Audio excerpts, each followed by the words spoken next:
Good morning, zookeepers, and welcome back to the Feenstra Zoo. We did it. It is season 4. Can't believe I've actually made it through 3 seasons of this. I just want to start today off. Thank you for tuning in again, and Happy New Year, guys. Merry Christmas, season's greetings, whatever you go by. I hope you had a fantastic holiday season, and welcome back. As we kick off this season, I wanted to continue to say thank you for sharing your valuable time with me. Thank you for giving me your attention. It's worth more than anything. And before we jump into today's topic, I just wanted to remind you to go check out the Podbelly Network. It's a place you can find a bunch of fantastic new shows, tips and tricks for starting your own podcast if you so desire. Also, if you wish to support the show directly here, head on over to buymeacoffee.com/the Feenstra Zoo. It's just a one-time donation, and all of that goes right back into the show, making this a viable project, hopefully supporting itself financially here this year. And if you don't want to support the show directly by those means, no problem at all. I understand money is tight. It's totally fine. To support the show in other ways, you could share the show on your social media, cost nothing, tell a friend, family member, whoever, or wherever you're listening to the show, go and leave it a rating, a review. That would be a huge help as well. All right, I have a question for you. Enough of the boring stuff. It's actually a question in a form of a quote from Joyce Meyer. Is your problem really the problem, or is it your attitude toward that problem? Zookeepers, I've said it before and I'll say it again. Life is hard. If it was easy, anyone could do it. Look, we all have problems. Seriously, this is not a shocking revelation. I don't care if you're a kindergarten teacher, construction worker, billionaire for a Fortune 500, CEO of some mega corporation. It doesn't matter. We all have some stress and anxiety, or a problem that scratches at us. Think about it. A stay-at-home mom or dad has children, and there's stresses in domestic life. That Fortune 500 or CEO or whatever undoubtedly has stresses that affect hundreds of people, the decisions that he has to make. I mean, all of us stress about money and budgeting, and I'm convinced that we all have family drama. So let me ask you this. What's your problem? Seriously. Take a few seconds and tell yourself what problem is eating at you right now. Now think about your attitude towards said problem. I'd be willing to bet that it's not that good. In fact, I'd guess that it's incredibly negative towards that problem. A tough mantra I often repeat to myself is, I can't control the world around me. I can't control outcomes to many situations. But I can control myself and how I react to those problems. Seriously, I can change how I react to these situations. I can choose to react positively, or I can choose to react negatively. And it's sometimes hard to be honest with yourself. But is it your problem you're facing that's causing your stress and anguish? Or is it your attitude towards that problem that's causing this stress? Let me try and put this in perspective for you. There was this dude named Jesus a long time ago. Maybe you've heard of him.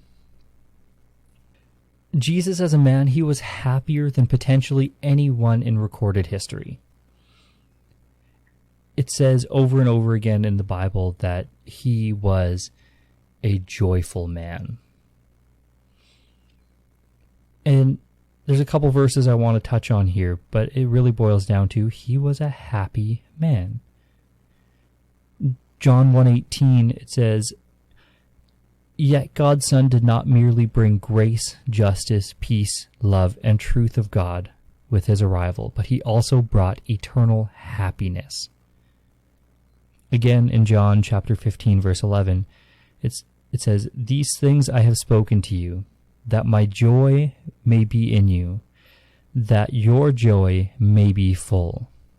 Some translations read that as, I have told you this to make you as completely happy as I am. Now, I think we can all agree that Jesus didn't have an easy life. I mean, biblically it says that Jesus was a man acquainted with grief and sorrow. And I think that's true. But that being said, he had to be an incredibly happy man. I mean, he had to be, right? Like, people were drawn to him. And in general, people don't like being around people that are melancholy or grumpy or angry all the time, especially children. And everywhere he went, children flocked to Jesus. I imagine him being like the crazy fun uncle who the kids climb on all the time. Like, Jesus had to be a happy dude. Now, let's just say that I've established, and it's a known fact, that Jesus was a happy man. That leads to a different question. Okay? It leads to, how could this man who faced daily persecution, government oppression, religious persecution, and all sorts of other problems, how can he still be so happy? I mean, the easy answer, the Sunday school answer is, well, Jesus was God. Mic drop. And while true, it's only part of the truth, I think. I think the bigger piece is attitude. It's a choice. Now, let's go to the extreme here. Say Jesus, the night before his persecution, his crucifixion, he knew what was about to happen to him. And I'm not going to go so far as to say he was joyful about it, but he acknowledged his circumstance, and he acknowledged that there was something better coming. He always knew what was coming.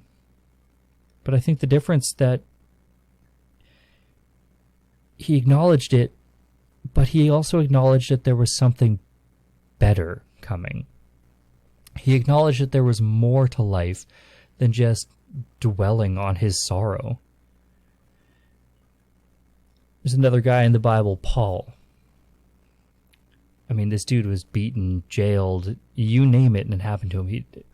At one point, he was attempted to be stoned, like people throwing rocks at him. But he's also recorded as being a happy man.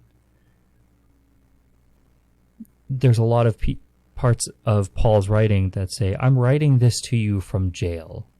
You know, stay steadfast in your happiness. Stay steadfast in your path of right doing. I mean, he was, again, a happy person. So I guess what I'm trying to say out of all of this, what I'm trying to lay out is that your happiness is a choice. Chances are you're not facing crucifixion.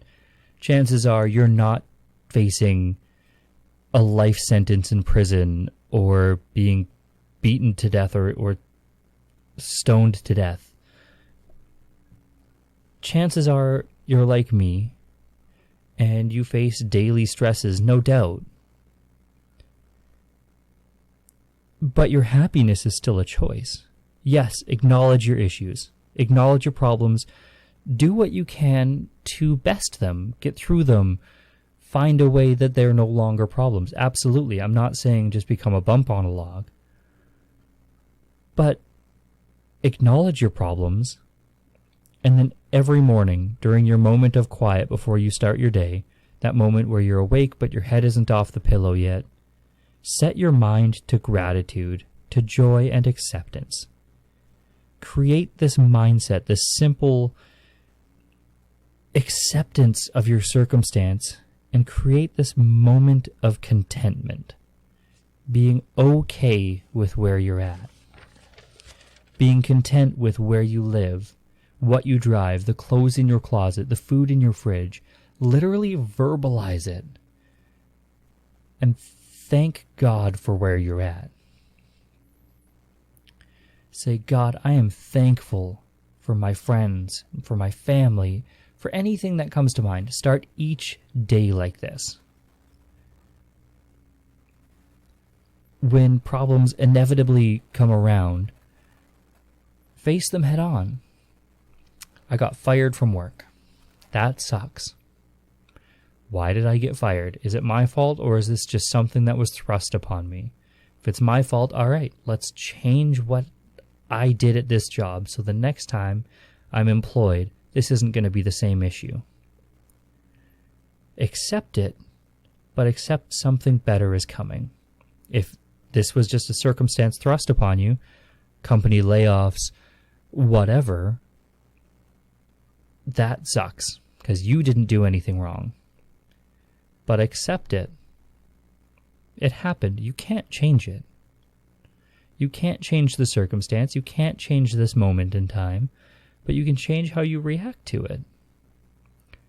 Yeah, I lost my job. That sucks. Thank you, God, for my family. Thank you, God, for the food that I'll have on my table at home. And then you can ask God to help you in that circumstance. Help me find gainful employment quickly.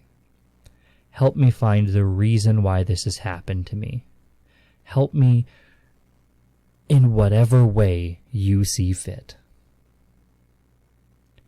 Like Jesus said the night before his crucifixion, not my will, but yours be done.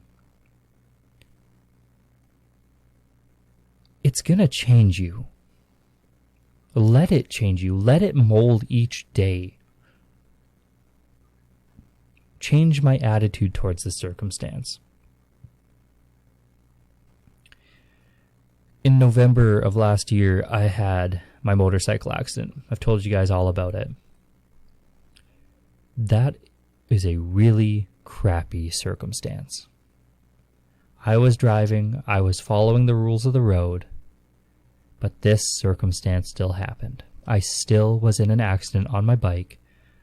I got hurt a little bit. My bike got completely written off.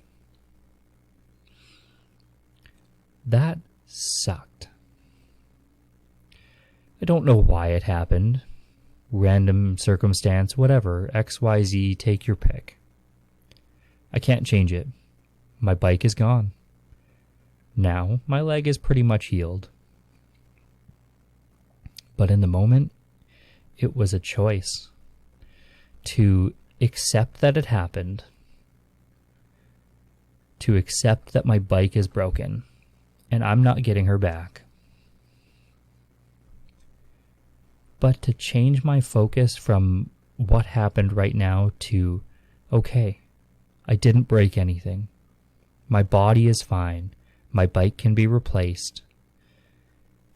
I got to walk away that day from the hospital.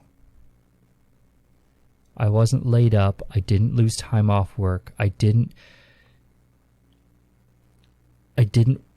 kill anybody. I didn't get killed myself. These are all little things that I'm constantly having to remind myself of, because this is not just a one moment that it's good, the next moment you're fine. No, this is an ongoing process. It is still difficult. I still have moments where I get angry that I don't have my motorbike anymore. I still have moments where I'm flustered because this is nothing I did. This was just circumstance. It's hard. But every day that I wake up and I get to choose happiness that day, and every day when I lay my head back on my pillow, right before I fall asleep, I say the same thankful prayer. Thanking God for my circumstance, for my beautiful wife, for my amazing children, for this warm home, for this comfy bed, for the food in my belly. These little things that shift my whole being.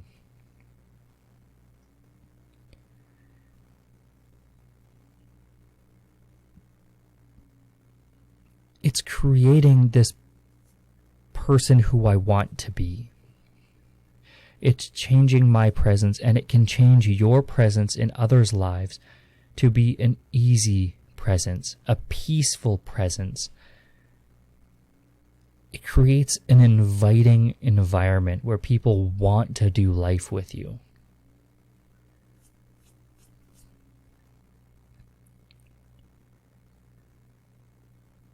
If you let this practice or discipline or rule of life or whatever terminology you want to put this into, if you let this into your life, this isn't like some nonsense manifesting of if I think hard enough on something, it'll happen. No, this is a choice daily, hourly, minute to minute to choose to be happy, to choose joy. It will change your life. It will make others want to do life with you. Now, this isn't just choosing joy for joyful sake. This is choosing joy to be a discipline in your life, rooted in theology, rooted in a biblical practice, inviting God into your life. You see, you can't just choose to be happy. I mean, you can, but it's not the end goal. It's a piece of a much bigger puzzle. You need something more foundationally in your life to build this piece off of, to build this joy off of. Otherwise, the next time a problem comes up in your life, might not be the little inconvenience, you get cut off while you're driving, but it could be the big one where you get in an accident.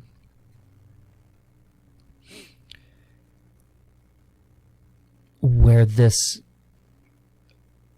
will change from a true peace and joy, and that'll happen, an accident will happen, and it could make you falter and be like, wow, this was all just some fake mask that I put on every day. You need more than that. This joy needs to come from somewhere more than just myself. True peace, true joy, true happiness comes from this much bigger puzzle of actually having Jesus in your life, actually walking with Jesus in your life. Otherwise, like I said, it's just kind of a mask. You put on this fake front, but when something actually goes wrong, you crumble.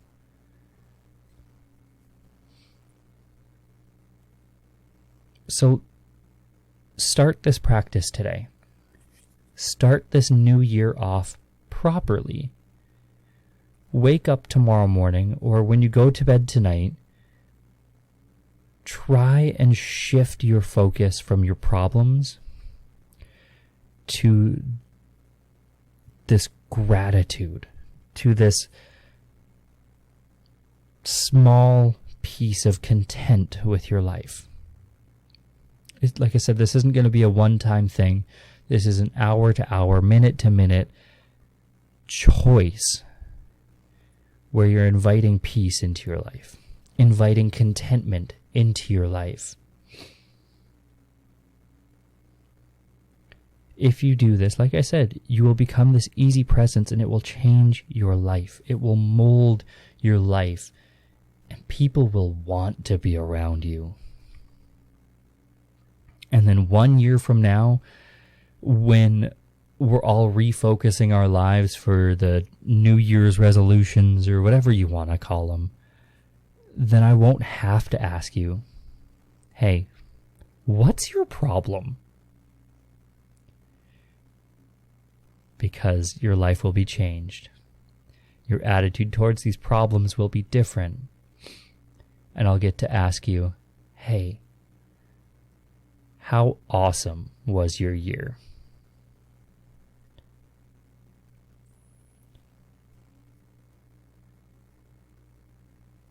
So guys, that's where I'm going to leave this episode. I really, really want you to try this practice. Try it for a week, a month. Try it for the year. But let me know how it goes. Let me know how it changed your life. Because I know it's going to, if you give it the real chance to do so. Before I sign off, I just want to say again, thank you so much for spending this time for me. Thank you for giving me your attention for these 25 minutes.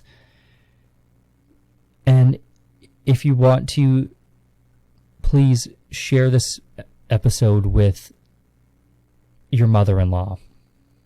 Yeah, share it with your mother-in-law. If you don't have a mother-in-law, pick your mom, your dad, whoever. Share it with someone. Let it change their life too. For now, thank you for joining me here at the Feenstra Zoo. I love you guys so much. Thank you, and God bless.